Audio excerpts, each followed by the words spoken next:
If you spend enough time watching the news or scrolling through social media, you will inevitably hear someone invoke the year 1984.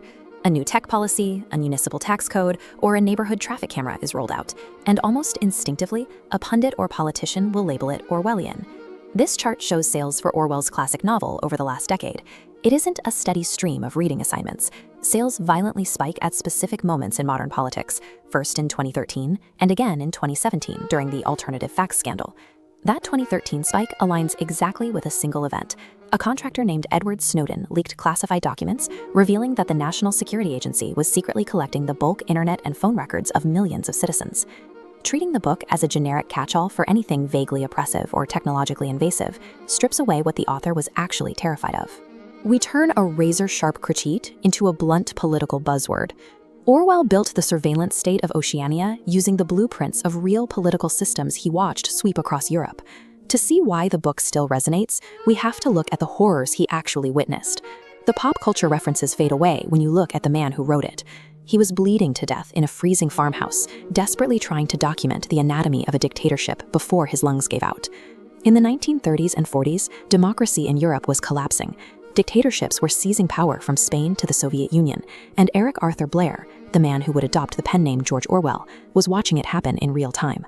Orwell experienced these ideological wars firsthand. He enlisted in a socialist militia during the Spanish Civil War and watched from the front lines as his own allies suppressed rival factions through smear campaigns. He saw how easily ideological loyalty could replace objective truth. By World War II, he was working for the BBC's Eastern Service, producing wartime broadcasts designed to shape public perception in India and Southeast Asia. He spent his days spinning news and managing propaganda in a bureaucracy that included a specific conference room he despised, Room 101. Orwell studied the mechanics of Joseph Stalin's regime, where the state weaponized the past. If an official fell out of favor, the government airbrushed them out of photographs and deleted them from encyclopedias, erasing them from existence entirely. During the Great Purge, hundreds of thousands of citizens were executed or sent to labor camps. Orwell watched as prominent leaders were forced into public show trials to confess to fabricated crimes against the state, driven by networks of informants that often included their own neighbors. The shrinking vocabulary of Newspeak, the ever-watching telescreens, and the cult of personality surrounding Big Brother were direct amalgamations of this political machinery. Oceania is the reality Orwell barely survived. In the spring of 1946, seeking isolation to synthesize all of this into a final novel, Orwell retreated to Barnhill, an unheated, dilapidated farmhouse on the remote Scottish island of Jura. But he brought a biological clock with him. Orwell was suffering from advanced tuberculosis. His lungs were deteriorating rapidly in the cold, damp climate, reducing his days to bouts of fever and bloody coughing fits. When his condition worsened, doctors subjected him to collapse therapy, a brutal physical treatment designed to artificially close infected cavities in his chest. Those agonizing sessions directly informed the physical torture his protagonist, Winston Smith, endures inside the Ministry of Love. In the text, Winston's body is described as an emaciated skeleton with a severely curved spine and knees thicker than his thighs. Orwell wrote those exact descriptions while propped up in a bed, his own body wasting away, forcing himself to type thousands of words a day. The suffocating, hopeless atmosphere of the novel is a manifestation of physical agony.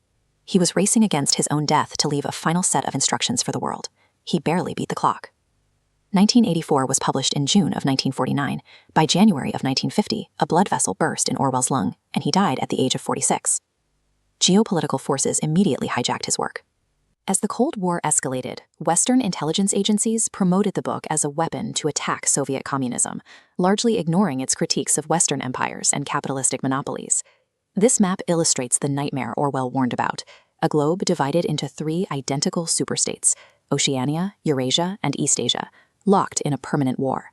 These conflicts were engineered to destroy surplus resources, keeping domestic populations impoverished, fearful, and completely reliant on the ruling party. He was targeting the systemic nature of centralized power itself, but that nuanced structural warning was quickly flattened into the exact kind of geopolitical tribalism he was criticizing. If we judge our current digital society by Orwell's actual parameters, the parallels look very different. Take his concept of the telescreen, a device in every home that simultaneously broadcasts state propaganda and records the citizens watching it. We built that hardware ourselves. Instead of being forced into our living rooms by a dictator, we stood in line to purchase internet-connected cameras and microphones. We traded our privacy for convenience, creating a web of corporate data extraction that governments now seamlessly tap into to build social credit profiles. But physical surveillance was only a tool. Orwell's true terror was doublethink, the conditioning required to hold two completely contradictory beliefs in your mind at the same time and accept them both as the absolute truth. Algorithms today sort populations into isolated echo chambers. Through targeted disinformation and hyper-realistic deepfakes, modern political spin breaks trust in our own eyes and ears, destroying the concept of a shared reality. A hidden camera can track where you go, but the active destruction of language prevents you from articulating that you are being oppressed. When a population can be convinced to reject objective facts, they can be convinced to accept any atrocity. George Orwell's mirror continues to reflect our own vulnerabilities back at us. He identified the foundational requirement of a free society, not a complex legal code, but a basic cognitive defense. Freedom starts with the right to state objective truths, that 2 + 2 makes 4.